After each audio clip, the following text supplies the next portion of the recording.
there's only 17 shopping days left till Christmas.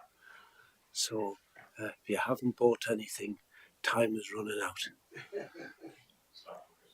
Start Christmas Eve, or after Christmas. Are we live to the world? We are. Fingers, we're all live at the present moment. And I'm going to start off. We've got a funny meeting this afternoon in that it's very much a game of two halves. We're going to start off with the traditional Health and Wellbeing Board business, and then around 3:15 we're going to break, and then we've got a whole session on the integrated care service, which you don't want to miss it. It's going to be quite fascinating. Now, in order to keep everybody interested, we've got tea and coffee ordered for 3:15. And Bryony Jones has brought in mince pies for everybody. So if that doesn't keep interest going, I don't know what will. So I'm going to start with apologies for absence, Adrian. Thank you, Chair. We've got apologies from Sharon Cadell, who's substituted for by Dan Howitt. We've got apologies from Melanie Williams, Colin Pettigrew, Councillor Marion Bradshaw, Councillor Henry Wheeler, Dr. Nicole Atkinson, and Councillor David Walters.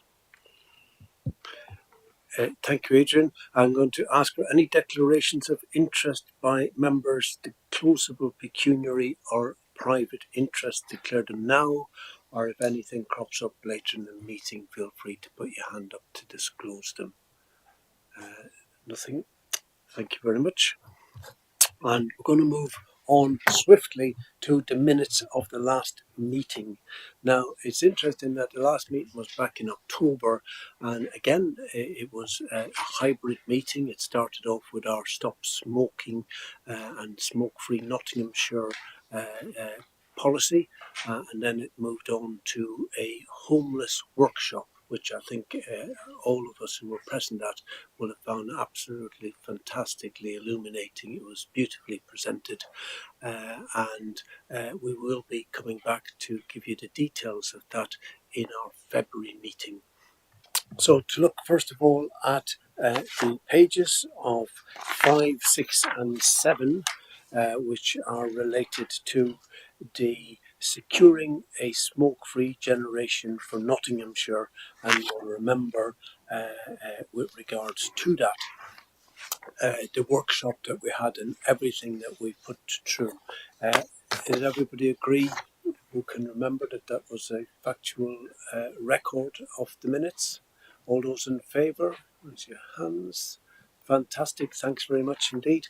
So before we finish that, we're always going to come back to smoke-free Nottinghamshire, and it basically means in Nottinghamshire where less than 5% of the entire population smoke. That may seem elusive, it may seem intangible, but if we look at the fact that in Rushcliffe it's 5.9% at the present moment, that there are parts of Nottingham who are virtually smoke-free already. I was drawn over the last week or so to the information coming out of New Zealand, and I thought it worthy to bring before you that they intend to be smoke-free by 2025. In New Zealand, what they've done is they've brought in legislation that any person born after 2008 will not be allowed to be sold cigarettes in New Zealand. And secondly, they've promoted heavy usage of vaping to help people stop smoking. So in 3 years' time, they expect the population of New Zealand who smoke cigarettes to be under 5%, which is quite staggering. And it's that type of initiative that I think that leads the way for all of us. We will come back throughout the afternoon to the various challenges which we need government intervention in order to dictate how we actually become successful, and whether that be the fact that New Zealand have the highest cigarette tax in the world, or whether that be looking at minimum unit pricing for alcohol, etc., that will become increasingly more important as we seek to drive the preventative agenda going forward. And it was just a question of vaping when the New Zealand Health Minister was asked about vaping. She says any product has to be better than a product when you use it that kills 50% of the users. And I think that's something that's just stuck in my mind. Anything that replaces that has got to be better. So that was our stop smoking, and we will come back to that time and time again. Now we're going to move on from that to the chair's report, which is 9 to 22. It's a list of things which look at how we're going to achieve our 2022 to 2026 strategy. They generally have links in them that will bring you to more detail within those, and it's a case of seeing if there's anything that's of interest to you and that you might want us to do a little bit more about. And when I was looking at it, I was drawn towards the end of it to begin with, when I was looking at number 33, and it was something that might not catch your eye, but it was the addition of folic acid, or folate as we call it, to non-wholemeal flour. And the addition of that to non-wholemeal flour was to reduce something called neural tube defects, which are defects in babies. And if you add it in, it was thought, and again, I go back to New Zealand, that there's been a significant reduction, and it's thought that it could be up to 20% reduction in neural tube defects in babies with the addition of folate or folic acid. And bearing in mind that there's about 1,000 children a year in the UK who are born with neural tube defects, be that of the spinal cord or brain, and in some cases it's fatal. I thought that was a really, really nice paper with regards to it. So folic acid, again, government down, and why I see the Health and Wellbeing Board and why I see the ICS as having a function more than presenting information within Nottinghamshire, I see it having an absolute mandate to push up towards government, towards the things that we need to do on a national level to improve health and wellbeing. And that's just an example. But we could look at fluoridation. We could say that 30% of dental caries are caused by lack of fluoridation in water, be they childhood or deciduous or non-deciduous dentition, and by the addition of things such as fluoridation, we could significantly reduce those type of things. Minimum unit pricing, as we said before, taxation of cigarettes, reduction of outlets for people who are selling products such as cigarettes, all very important. So although it's at the end of it, though it may seem to be a simple paragraph, to me it sort of encapsulates the type of thing that we're trying to do: prevention, prevention, prevention. So I'm going to sort of work my way back and see if there's anything else. One of the other things that was of interest was the fact that trading standards on number 11 talked about the number of vaping products which were illegal, which were coming into the country. And although vaping itself is something that we can promote, the damage and the challenges going forward may be illegal products. And we remember that the main complications in America and California and places like that, with something called EVALI, which was e-vaping, acute lung injury, were caused by the cannabinoids and things that were added to the vaping rather than the vaping itself. In terms of something that's coming up later, which is domestic abuse, I was delighted to see that the Police and Crime Office under Caroline Henry had secured a £1 million fund towards looking after the children that live in domestic violence environments.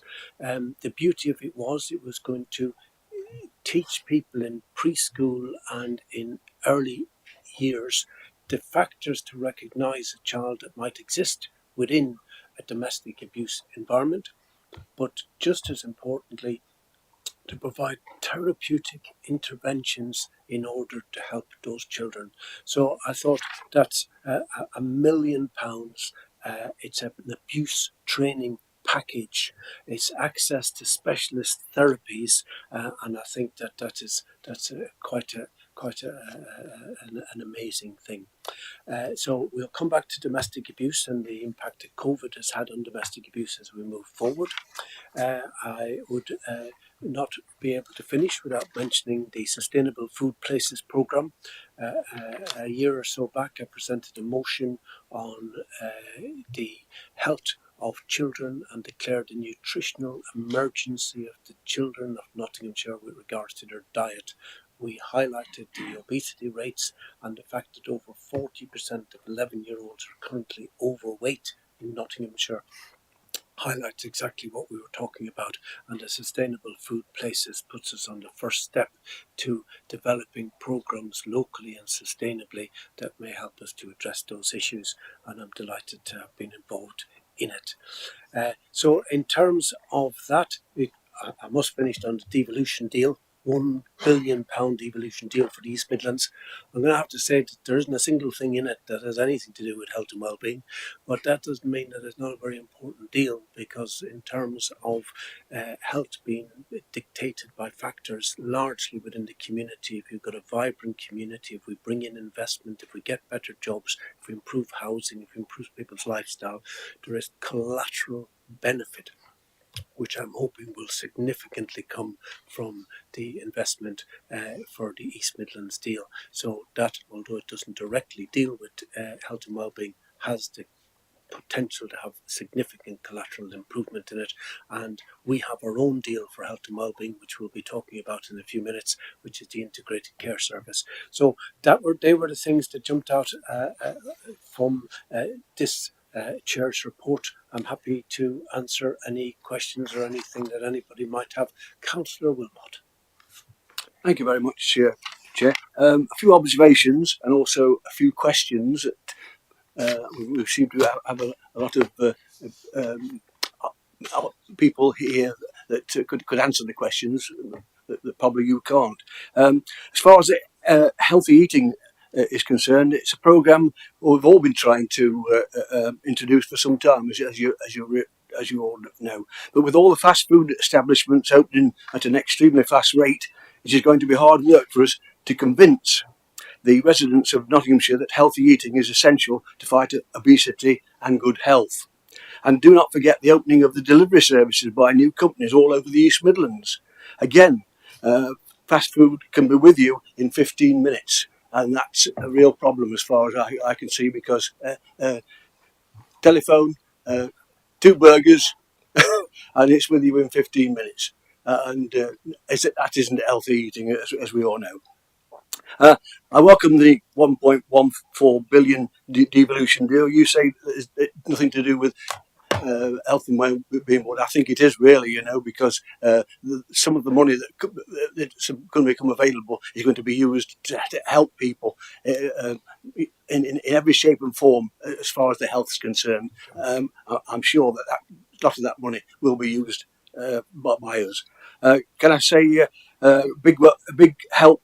Congratulations to the Council's trading standards on enforcement action on tobacco control. The people tell me that the more and more of these cigarettes are becoming available. I don't know whether that's true or not, but so we can't be complacent on that situation. We've got to really work with the police and the trading standards department, and hopefully we can, really alleviate some of these serious problems.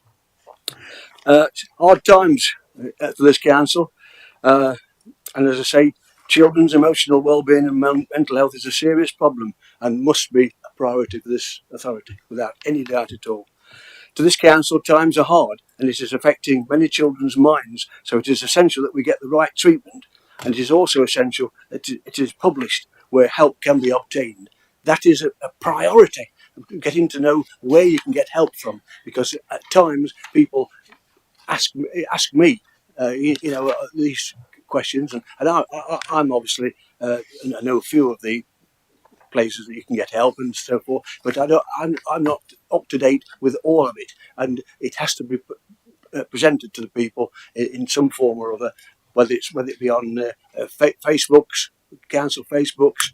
But you have to remember that 40% of the population don't even know what Facebook means. So that's a real problem, and so we have got to look at this to make sure that people get the opportunity to get help if they really need it.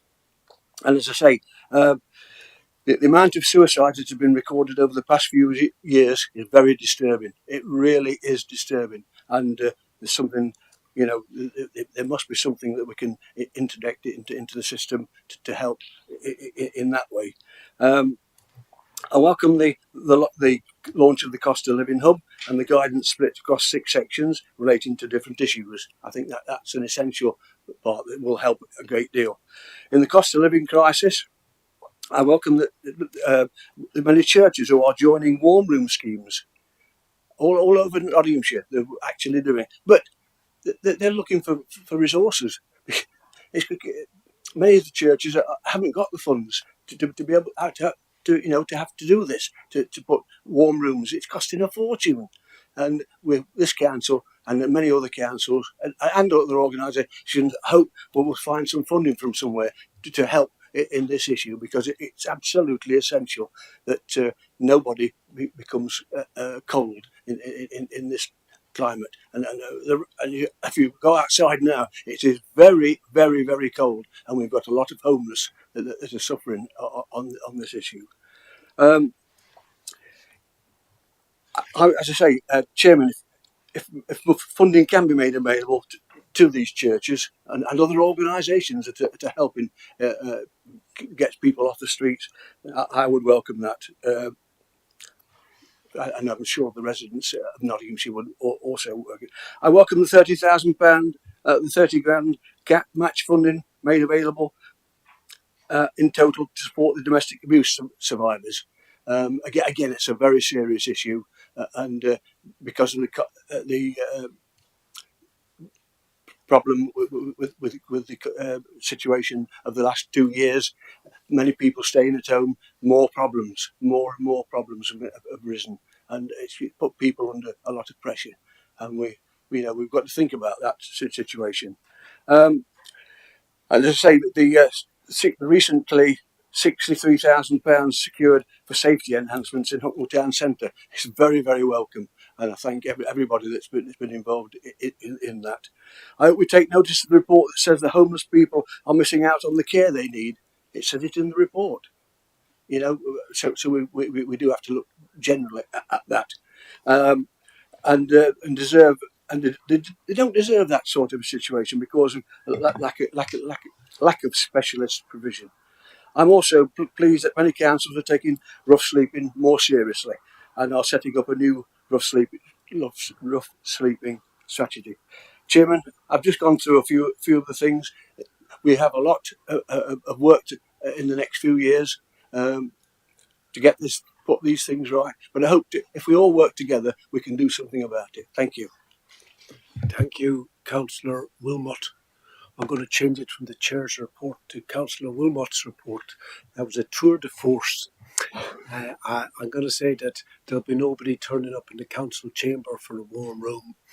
That's for certain. It's quite chilly in here. Most of the answers to your questions may well be actually interestingly addressed when we get round to the programmes of the place-based partnerships. You'll find it's an exceptionally detailed set of things that have been developing within people's environments, and you're absolutely right that your journey through nutrition and food, etc., starts from the moment you leave your front door every day. If you walk along a high street with 3 chip shops, you're likely to buy chips. If you walk with 3 delicatessens, you might come away with a bit of pastrami. So I think you're absolutely right that those things and the high street and place have never been more important, but they are hugely highlighted in item number 6, which is the health and wellbeing strategy being developed through place-based partnerships. So I hope we'll come back to addressing most of the issues that you've brought up there. Sheila. Yeah, can I follow on about the warm rooms thing? I see that it's 2 Labour councils that have footed the bill and started doing it immediately. I know in my own area they're doing really well, and they're doing meals as well as, so people are getting hot meal, hot drink, and somewhere warm to sit for a few hours at least. Would it Under our recommendations, would it be possible to take this to Cabinet to see if they could reconsider providing additional support to other areas? I seem to remember that was extensively debated at full council less than a couple of weeks ago, and all of the activities that are being delivered were sort of clearly elucidated in terms of keeping the libraries open and maintaining all of the warm spaces that already exist without relabeling them as warm spaces. And I think that's the main thing that we're getting across with the significant amount of places that are out there, but they weren't going to relabel them in order to change them to warm spaces for a name because they already exist as warm spaces. Councillor Carlton. Thank you, Chairman. I'm just going to respond to Councillor Place. Recently, the Cabinet Member for Adult Social Care and Public Health in this authority took a recent decision to approve £700,000 out of the Public Health Reserves grant. £450,000 of that is aimed at town, parish, district, borough councils, other organisations such as churches. That will be delivered by this council Place Department, so very similar to how the Local Communities Fund, and I'm looking at Jonathan, but that will be coming online ASAP. Thank you. Any other issues? Councillor Carlton. Thank you. The other one I was just going to pick up on was the mental health, and following on from Councillor Wilmot's comments. Obviously, it's been well acknowledged at this board and in other places the success of the My Not Alone aimed at children and young people, rightly done, nationally acclaimed as well now. Just for information, and it's something I'm really passionate about as a mental health advocate, is that we're now looking to extend that into adults as well, so there'll be equivalent of that. I had a meeting last week with partners, including here in the city and health partners, and we're looking to hopefully get something in place by Q2 next year. Fantastic, Councillor Carlton. Only last week I had the Not Alone website open in the surgery dealing with a mother and a distressed daughter, and found it exceptionally useful. Jonathan. Thank you. I wonder if I could follow on from that. So one of the items in the report, your report, Chair, item 15 around mental health promotion action plan. Within there, if you follow through the link in the information, there's access to a really good online course that takes about 20 minutes to complete that I found really helpful in equipping me about observing and seeing people who may be in distress and might benefit from a conversation about suicide, what to say in situations like that, and how I can signpost. And I'd really recommend that to board members. If that's not something that you've already undertaken yourself, you might wish to take a look at that yourself and also to promote it to others. Chair, I wonder if I might also just add really briefly in regard to the devolution deal, just to make board members aware that one of the things that the four councils are in discussion about in relation to the East Midlands devolution deal is the consultation we might undertake with members of the public about including in that a duty to improve health. So reflecting for the mayoral combined authority, the health improvement duty which directors of public health and councils have at the moment. And that would enable a future mayor and that combined authority to undertake some of the kind of health improvement activities which I think you were hinting at there, to make sure it's absolutely within the scope and remit of that in the future. That's not a done deal, it's not a decision, but it's something that is in discussion at the moment with a view to consulting. Thank you, Director Gribben, and needless to say, thanks to Councillor Carlton, who is actually our mental health spokesman now for the council, if I'm correct, Councillor Carlton? Not officially. Oh, not officially. Oh, it's official now.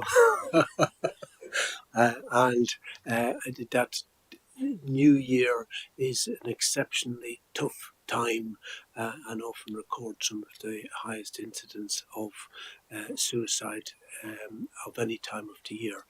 So never a more important time to be vigilant, as you pointed out, Jonathan. I'm going to move swiftly forward because time is racing on, and we're going to move on to the Better Care Fund. The Better Care Fund has been around since 2014, 2015. Billions of pounds put into a combined social care, NHS housing fund, of which over 100 million is local. We're all aware of the elements around the disabilities fund grants, which actually improve people's houses and allow people to stay safely, spend time in their own home and stay independently mobile, etc. And it's one of those funds which I could see growing to an extent that it actually becomes the vehicle through which we deliver an awful lot of the ICB joined up healthcare and social care. The reason you needed that was because there was a law that prevented NHS money being utilised for areas outside the NHS, and we had to set up separate agreements through the Better Care Fund, through Section 73 agreements to allow the sharing of money across these various areas. And that was the birth of the Better Care Fund back then, which I think has been enormously successful. One of the things we're looking at here, although it was very transactional in terms of how it was decreed that the money could be spent, what we're looking at is possibly, as we move forward, to sort of move it into what people want as a more transformational type of approach to how we can change care and how we can be more dynamic with it. But I'm going to move over to Cash Amit to further expand on the paper. Cash.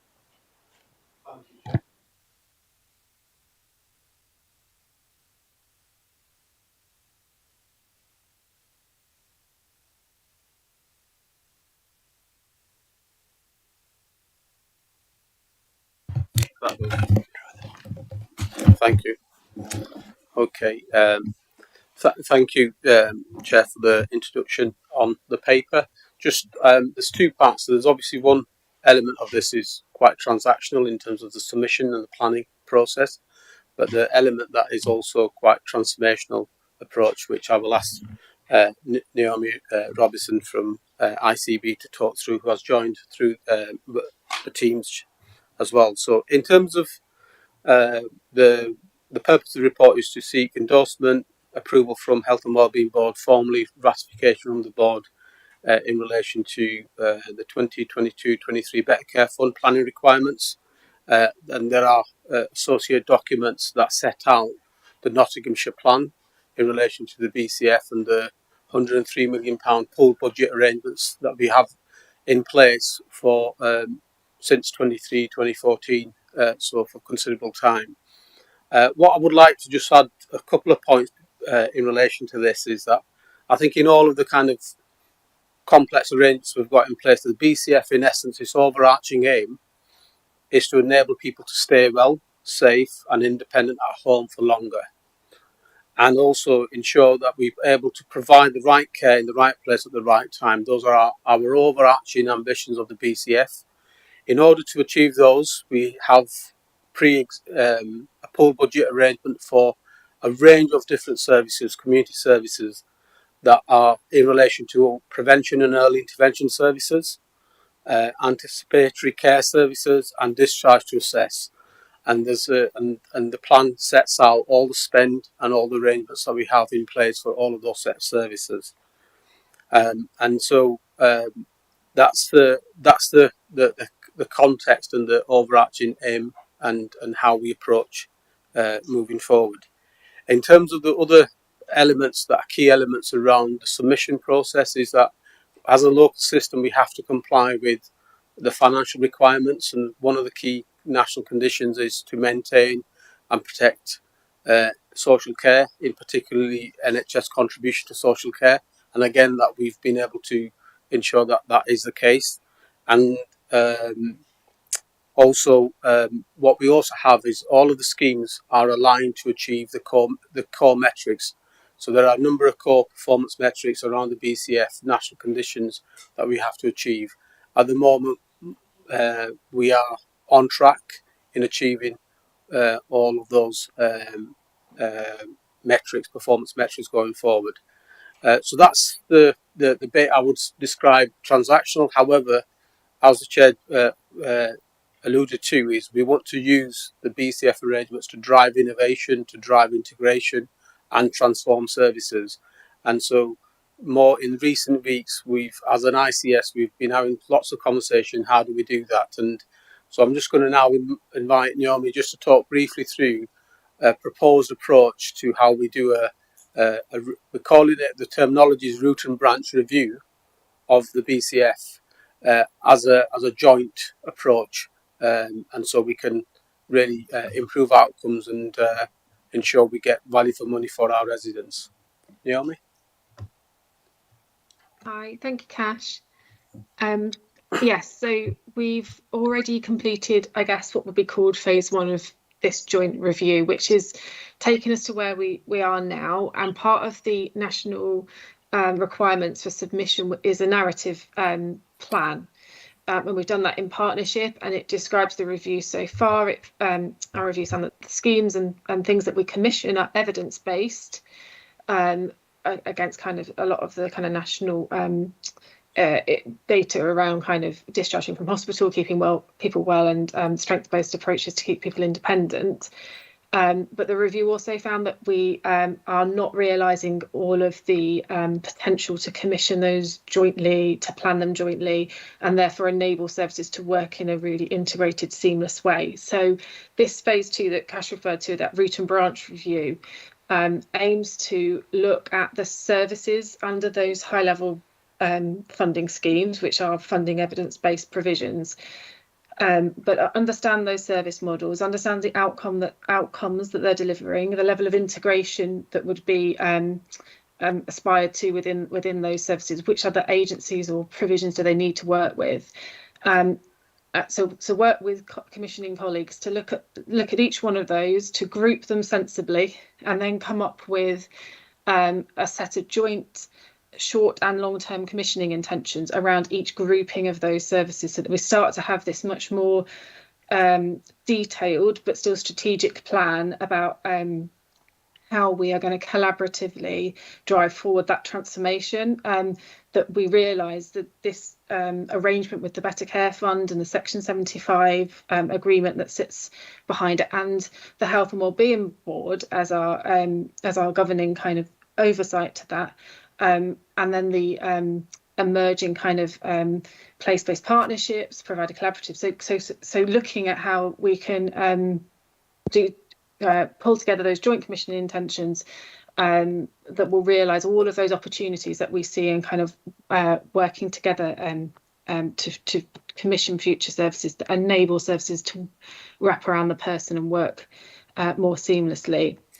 So the aim is that review started now, and that through December and January we have some key lines of inquiry to understand the opportunities in each one of those service level areas, and then we'll have a working group of a number of stakeholders to help us to shape some of those collaborative intentions, and then what that means for how we have joint oversight and planning within the Better Care Fund arrangements. And then we'll bring that back to members of this forum and other forums to get input and to sign off, and to work together to finalise those. And then we have our BCF governance, which will make sure that that those plans are reported into kind of our national reporting mechanisms, and that we're updating our legal Section 75 in accordance. But that will be kind of towards May. So that's kind of our high level kind of milestones and the approach that we want to take. So the commissioning of the services will continue, but as things become more aligned, and our intentions are to work more jointly around commissioning future services, we'll start to see more kind of activity in how these plans describe those changing commissioning arrangements. I'll stop there, and this is Thank you, Naomi. Thank you, Cash. There's no doubt that this is the vehicle for delivery, going forward for collaborative approaches, and people have always been wondering, well, how will the money occur, how will it be spent, how will it come up with the ideas, how will it come up with the collaborations, but this is very much that vehicle. If anybody has any questions, I'm quite happy for Naomi or Cash to answer them. Councillor Shaw. Hello. Yeah, thank you for the presentation. We've been listening about Best Care Fund for many years, and it's had some great successes. But it's really good to hear that you're refocusing and looking, because in Bassett Law, obviously, we've got a very active place and partnership, and we've got other strategies in Bassett Law as well. And I'm just interested to know, when you say about collaboration and stakeholders, will you be involving colleagues from the district councils in that debate? Because in the past, I think it has been more focused Nottinghamshire wide, and sometimes the voice is lost at the district. So I'm just interested in that, please. Naomi. Yeah, so I think the short answer is we'll have representation from places. So Victoria's on our kind of the project overview group, and then I think very much that kind of when we've got those kind of these are proposed areas of where we could do something different. That's the time then to work with stakeholders at place at district level to say, how do we do that? How does the BCF as a vehicle support you to do that? What are the limitations at the moment in working jointly and understanding the scope of services that you'd like to join together? What makes sense to be included in the BCF as our focused joint commissioning arrangement? So I think I see kind of from January that working group kind of developing some of that insight and potentially some options, and then widening it almost on a monthly basis to bring in stakeholders to start to think, well, actually, how do we make this fit for purpose?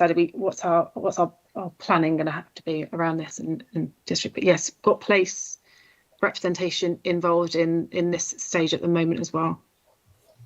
Thank you, Naomi. I did see another hand up over there somewhere. Yes. I'm sorry, I don't have connected to the microphone, so I do apologise if people can't hear me. See if you can you shuffle along? Do I need to use my... Is that it? Is everybody hear me okay? Yeah. Apologies. So people don't know, I'm Victoria McGregor Riley, so I'm the locality director for Bassett Law and Mid Notts as part of the Nottingham and Nottinghamshire ICB. And I think it's a really good point that's raised by Sue. And I think it also ties into the future of place and the development of the place-based partnerships and what the opportunities are. And I absolutely would endorse and recommend approval for this paper. I do see the review of the Better Care Fund as a real opportunity to strengthen the development of our place-based working and, more importantly, what we can do together to improve patient care and outcomes. So fully endorse it and absolutely agree with the point that places need to be part of the conversation about how this develops into the future. Fantastic. Thanks very much. Any other? Councillor Abby Brennan. Thank you, Chairman. Yes, just coming on the back of that comment from Councillor, is it Shaw? I can't see your name badge. On page 36 of the report, it sets out the district and borough contributions, and it's really reflecting that important point about making sure that districts and boroughs are involved in the conversation. And just, I think it's a technicality, I've been advised, but essentially Rushcliffe is described as having a budget of 756,856, which I understand is our pooled as a contribution that's in the pooled pot. But the reality is that we're topping up that funding at a local level to the tune of £500,000 over the next 2 years to reflect demand and need locally. And I think it's important not only to recognise that this may not be the sum total of the investment that's going into supporting people through this fund, but also the level of demand and need may not be reflected by the assumptions made behind these figures. So therefore we are battling with a greater degree of need and identified individuals who require extra and additional support that isn't reflected in these figures. So I just like, and it may well be the same for other boroughs and districts as well. So just wanted to flag that up. Thank you, Chairman. Thank you, Councillor Brennan. I believe that Cash has looked into this and has a reply. Yes, so the reporting requirements is very much focused on the pool budget arrangement. So you're absolutely right. This is what we're reporting here is on the pool budget. However, organisations will have additional spend over and above the pool budget arrangement, which for planning requirements wouldn't be factored in here. However, I think it's a really good point in terms of how do we in future papers, how do we reflect the over and above spend that's occurring by partner organisations, and then equally we need to really understand the need and demand that's driving that, and that I think is an action for the BCF group to work through going forward. I would also add, in terms of the districts, in recent weeks, I've been involved with a number of conversations with district councils, and there's a really good, there is lots of appetite to work collaboratively, and we are looking at planning, having some workshop in the new year, bringing housing, health and care together, and so there's some work that's happening that will help us to bring that type of ambition, again linked to the place-based partnerships. So we'll look to progress that as well. Thank you. That's very helpful. Yes. Thank you, Cash. With that, I'm going to move to the recommendation that we endorse the Nottinghamshire 2022-2023 Better Care Fund planning templates that were submitted to NHS England 23rd September 2022. All those in favour? Unanimous. And move swiftly on to the integrated care strategy and the quarterly report for the joint health and wellbeing strategy 2022 to 2026. This is a quarterly strategy, so it's dealing with just a 3-month period of time. It's the first quarterly report is largely because rather than just have a strategy, we needed something that was dynamic and could respond to the outcomes of the interventions that we were putting into place. And therefore, this looks at the framework that exists for monitoring and evaluating the successes that we're having over a period of time. A strategy is not something that exists for 4 years and then you look back at it and see what you've done. It needs constant monitoring and constant evaluation, and this document presents that.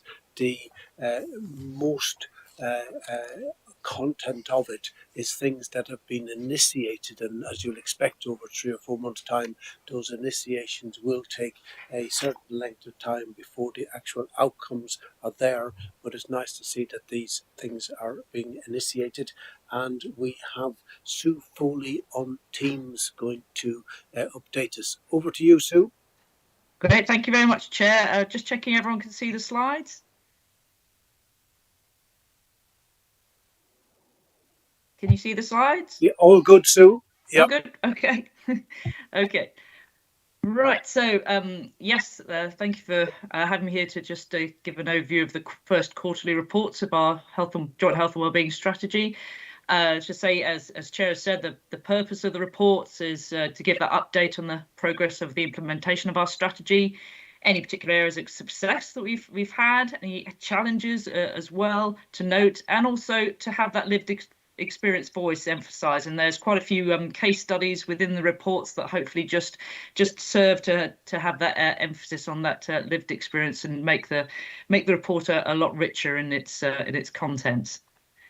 So, from this first quarterly reports, just some of the key successes that we've seen. Of course, there is that starting of that focus on our strategy and turning organisations' action plans and their own strategies to the nine priorities and 4 ambitions we have of the joint health and wellbeing strategy.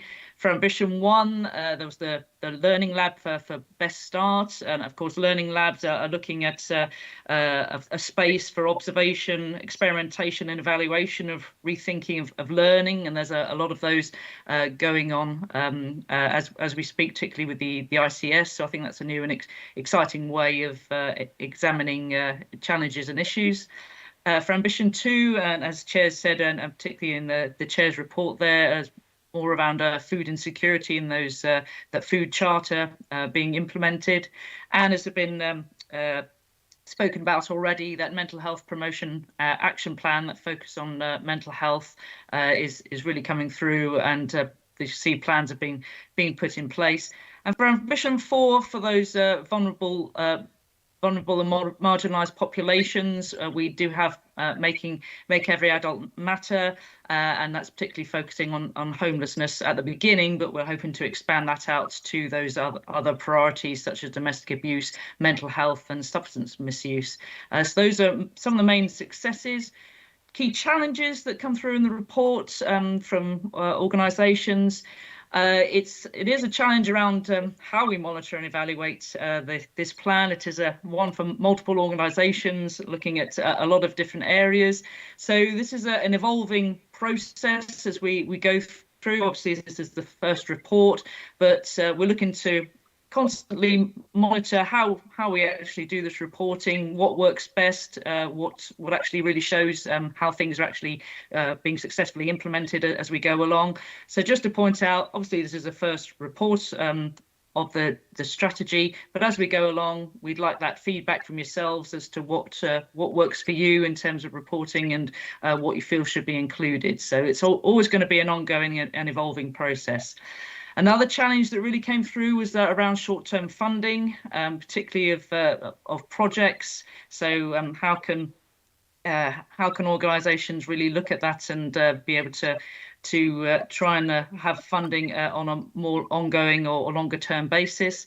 And of course, the cost of living crisis is coming through, and there's a lot of work going on with that in the council and the ICS, but also other organisations as well, recognising that this is a really big issue and it's going to continue for quite some time.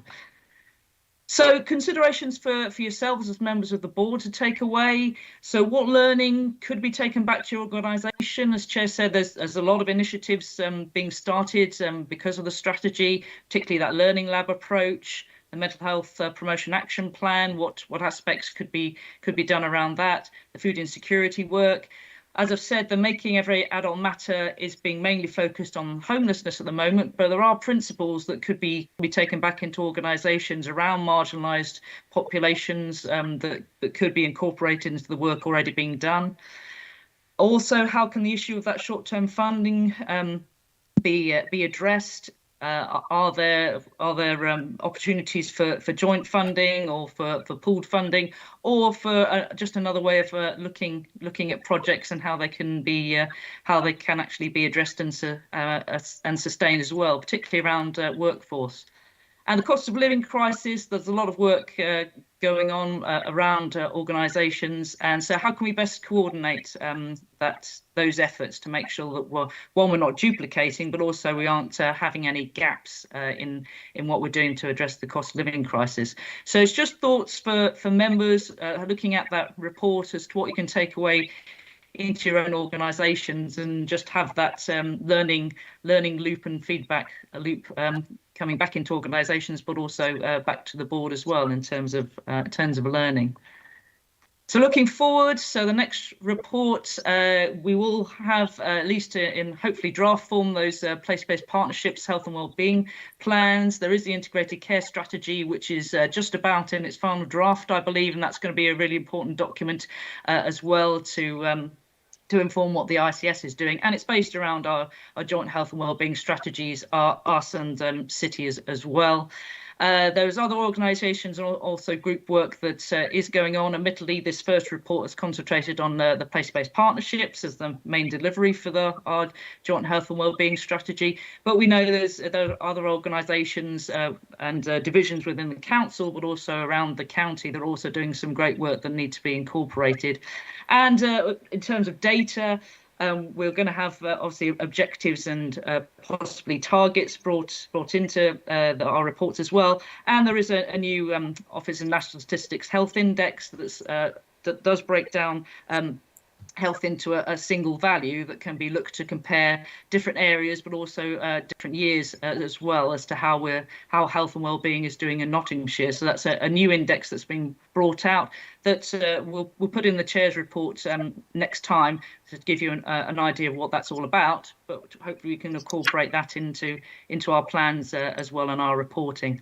But the emphasis here also is on that feedback loop. It's really important that one, we learn from each other, which is what the purpose of this report is about, but also we get feedback from yourselves as members as to what works for you in terms of reporting on our strategy, and if we're moving towards that vision that we put succinctly in the strategy itself. So that's just the end of my presentation, but I'll be pleased to have any questions, Chair, if anyone's got any comments.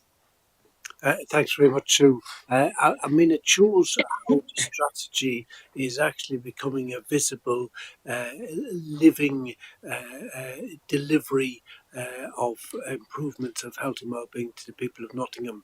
And although these things may have previously existed in isolation, seldom have we seen them brought together in such a coordinated effort to achieve the targets of the strategy 2022 to 2026.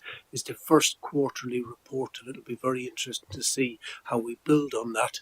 And interestingly as well, to bring back your happiness index through health and well-being, which is, as you said, present in other countries and other parts of the world as a measure of how successful we're being.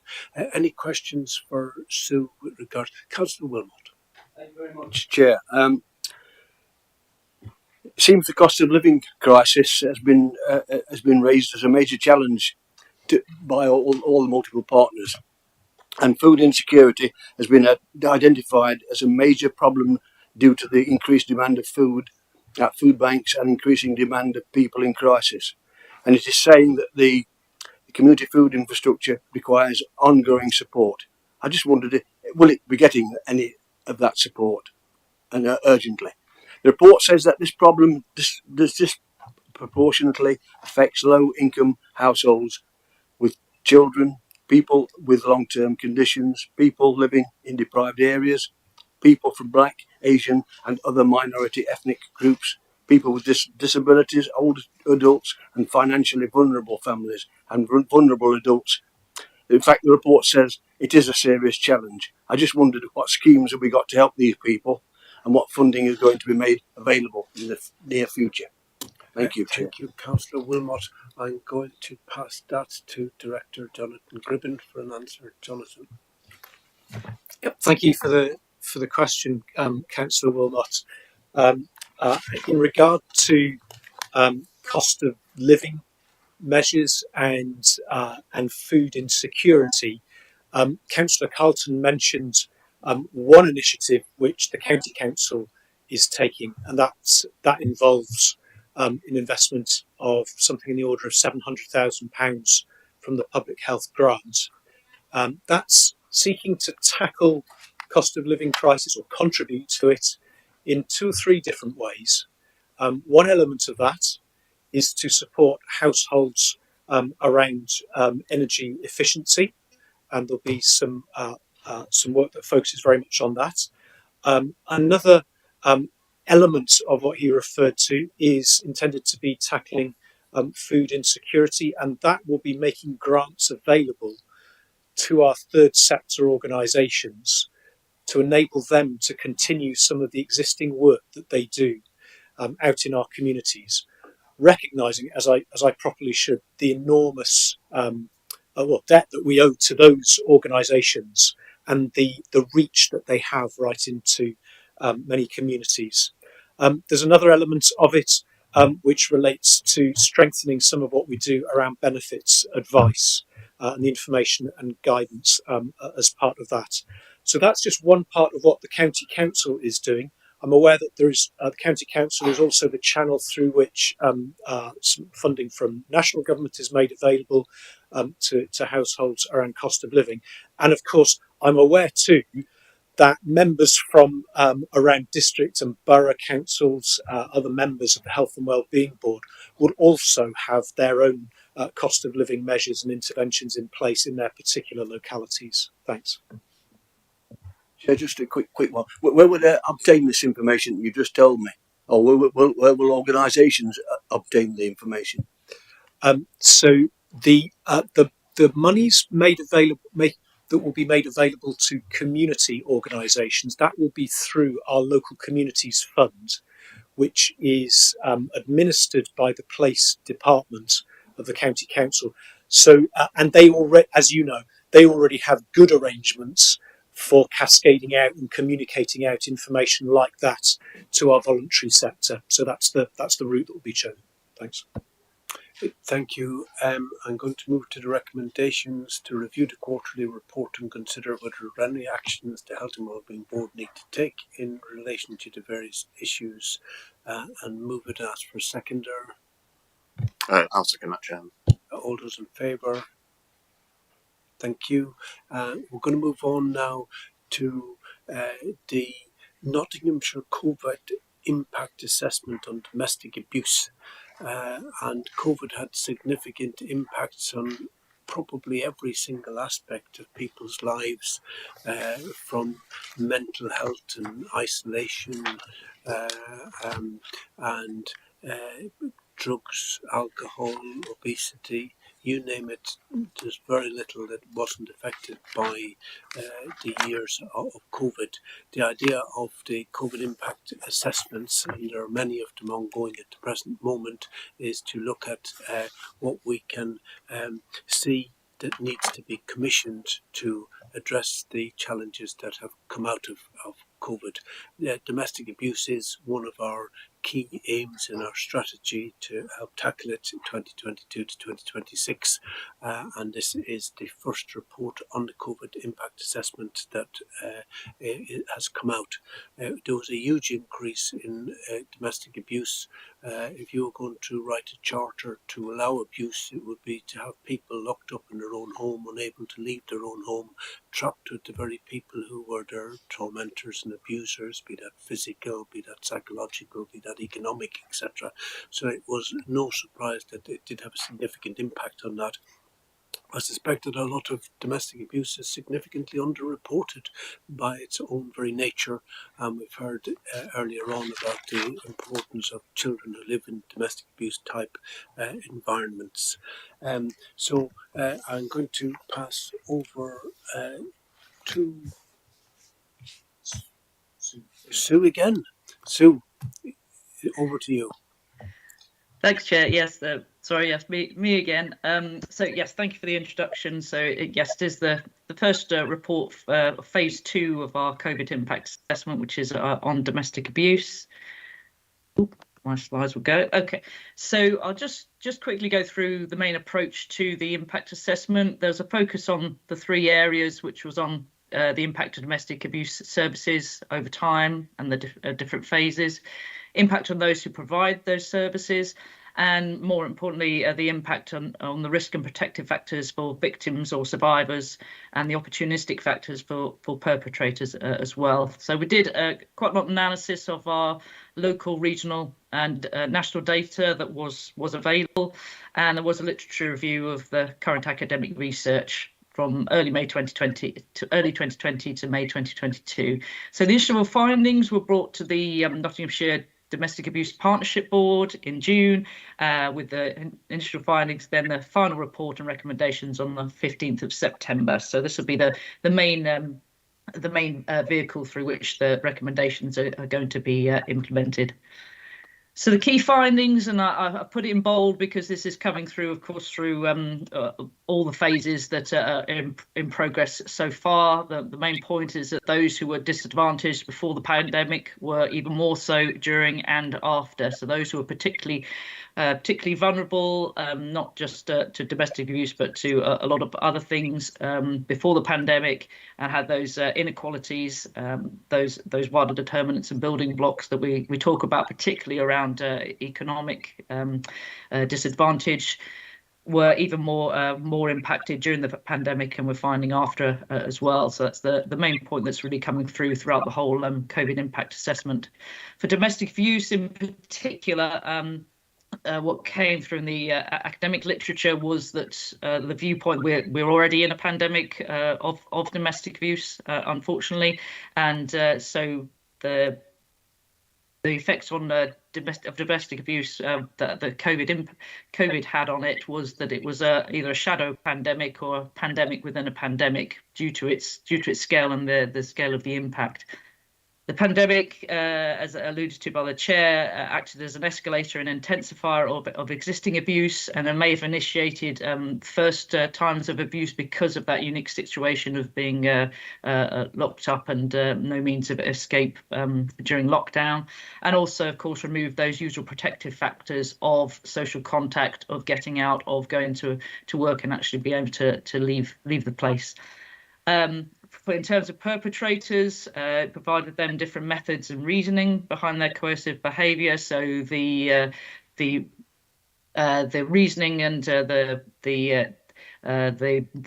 methods were different, but actually the thoughts behind it remain the same. But COVID was used as a particular mechanism through that, either by forcing people or making people wash their hands and have extreme hygiene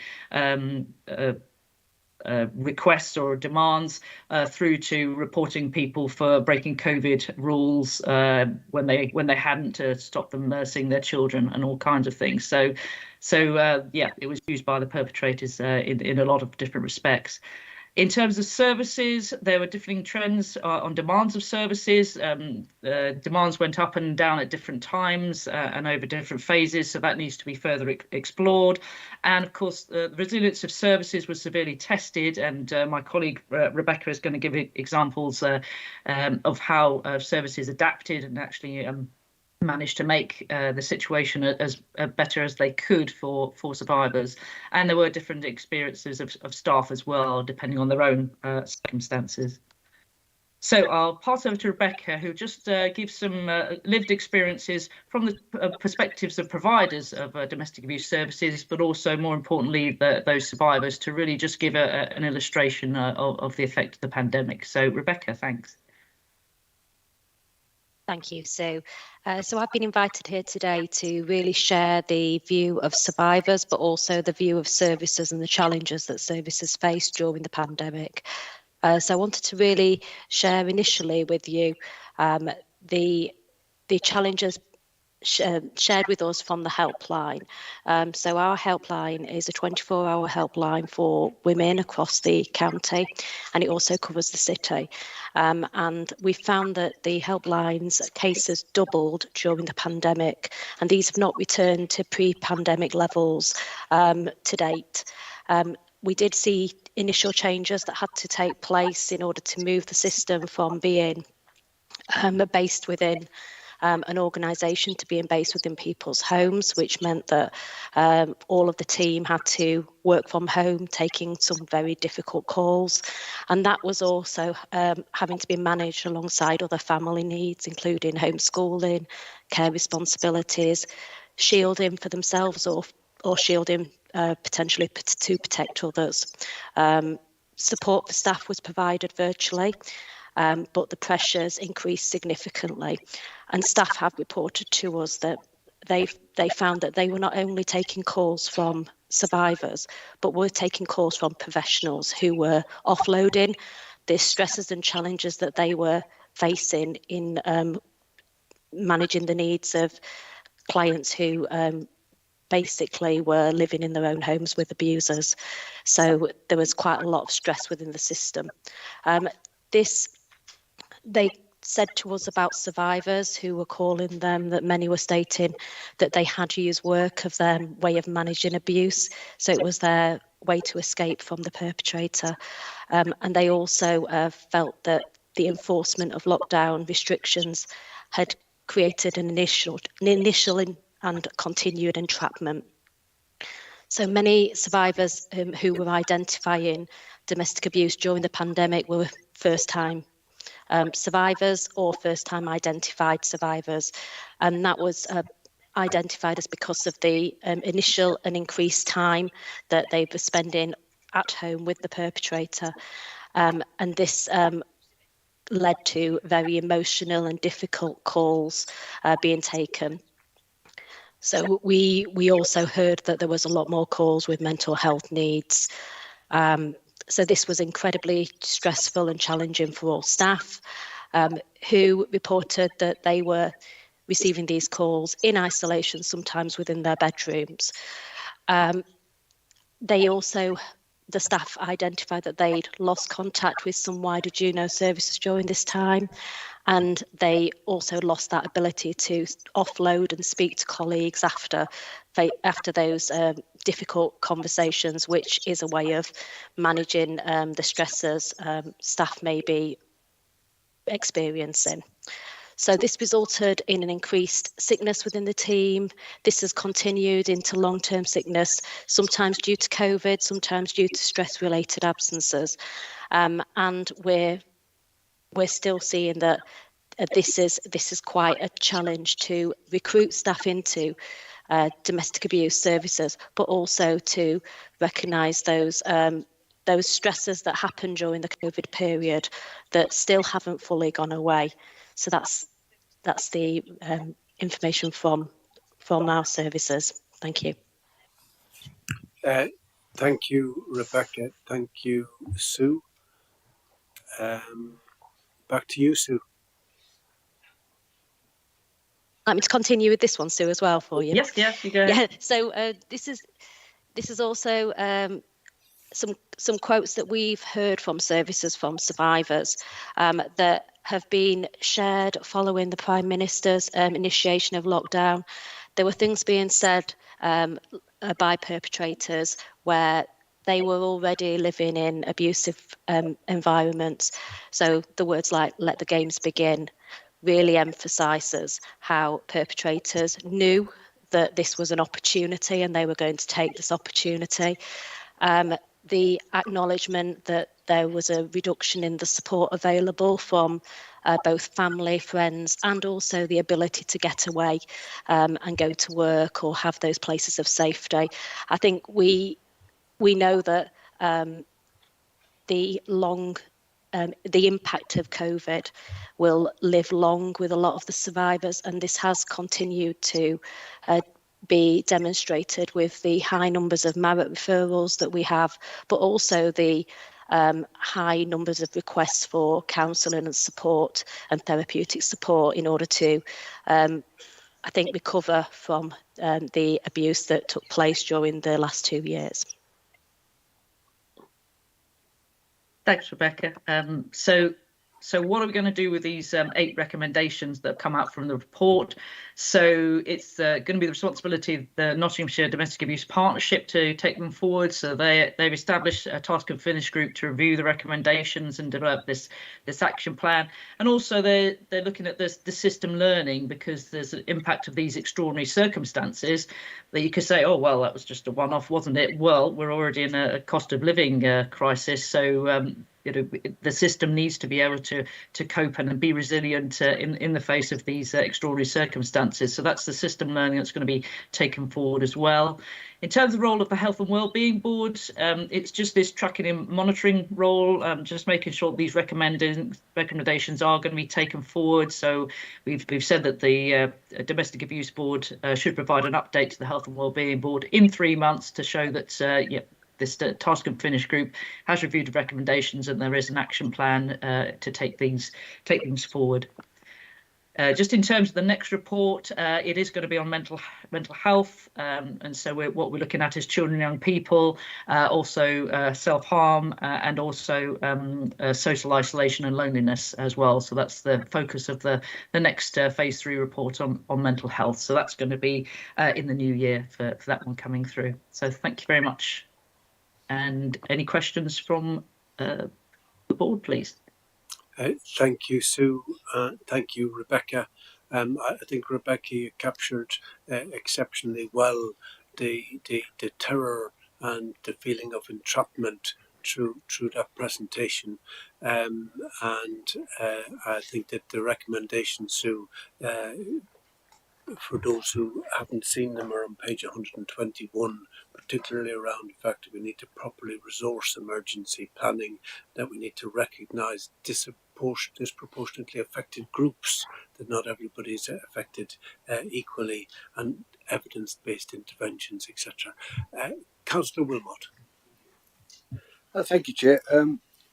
Obviously, I'm concerned the impact of domestic abuse during the COVID pandemic, and it's hard to it must be hard to assess the true underreporting of this issue, which. What's one of my questions is how do we go about finding out about the people who are too frightened or just won't let us know that they've been perpetrators on this issue, and with the practitioners working from home, is it not a problem for the service as far as face-to-face access is concerned? That's a question that I'd like to know about, and capacity, demand. If you've got a full day ahead of you, and then someone is off ill, have we got the necessary people ready to come in with the problem people and to support them, or does it have to? Do they have to wait?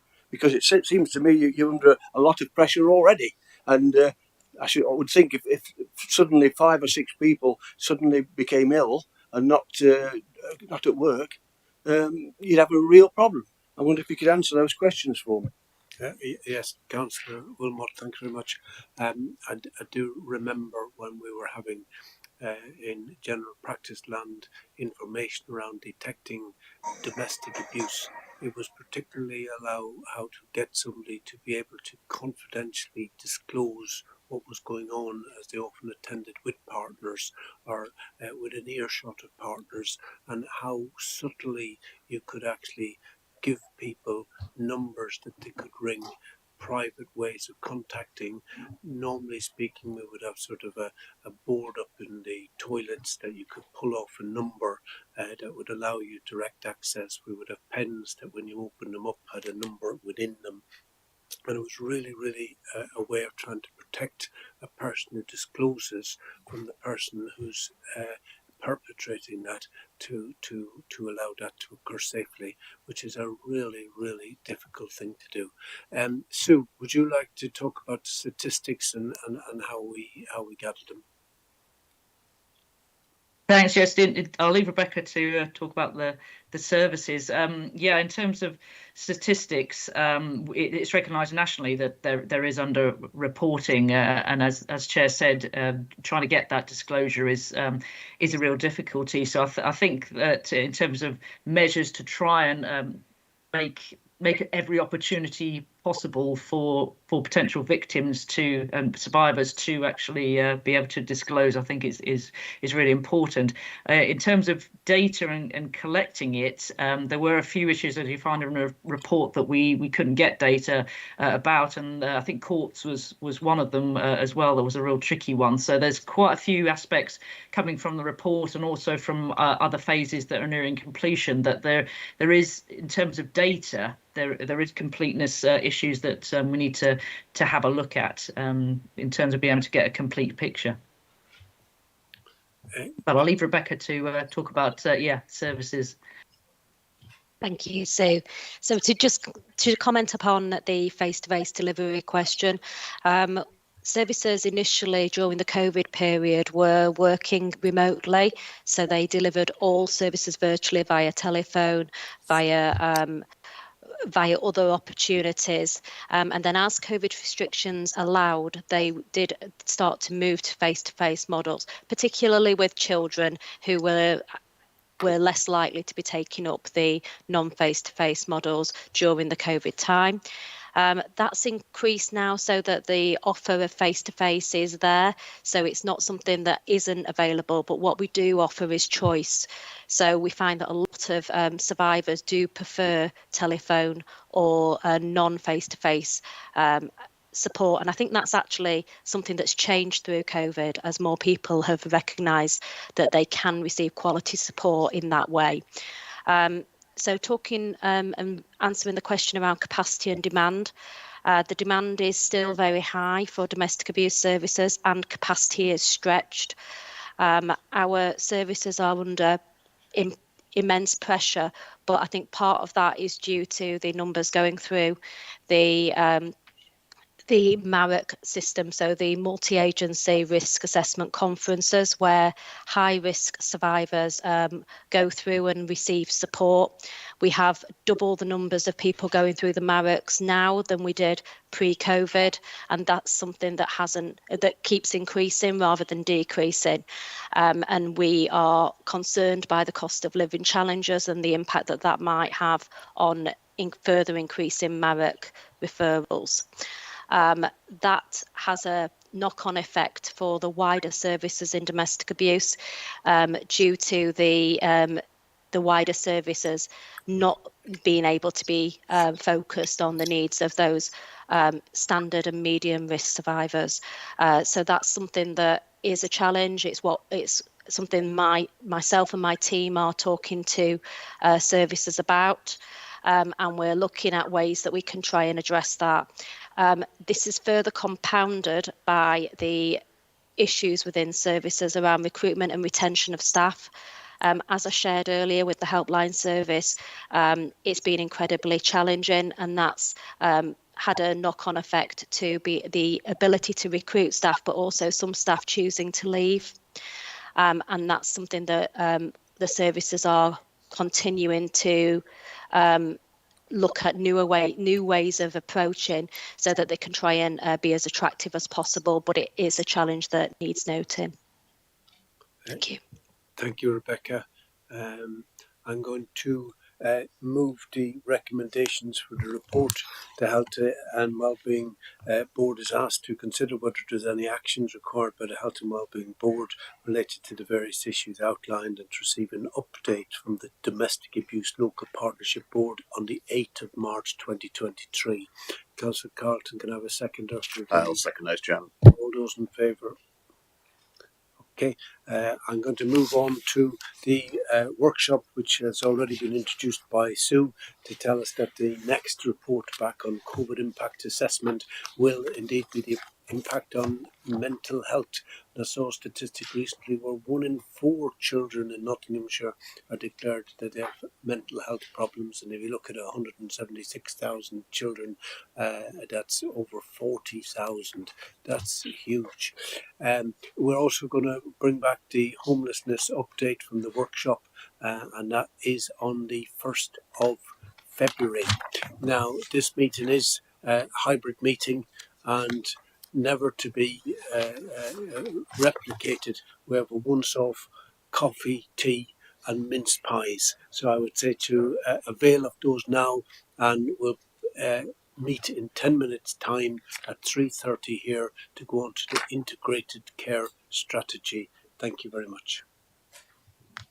Are the pies ready, Bryony? They are.